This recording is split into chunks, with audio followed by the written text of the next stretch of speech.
This morning, rescue teams in North Carolina searching for the missing. People are desperate for help, and we are pushing to get it to them. 41 people rescued in one mission north of Asheville.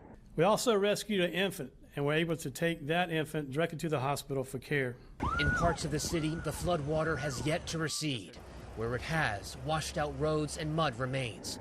There is no cell service. The men came out to our neighborhood. They said we're not going to have electricity for another 2 to 3 days.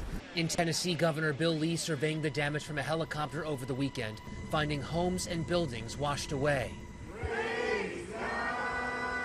Yesterday in Perry, Florida, one of the first cities hit by Helene, they are praying for relief. President Biden says his FEMA advisors are on the ground in Florida. Any more resources the federal government could be giving them? No, we've given them, we have pre-planned a significant amount of it, even though they didn't ask for it yet. The White House says President Biden intends to travel to the hurricane zone this week when it does not interfere with recovery efforts. Biden has approved federal resources to help the states with those efforts. Perry Russom, ABC News, Washington.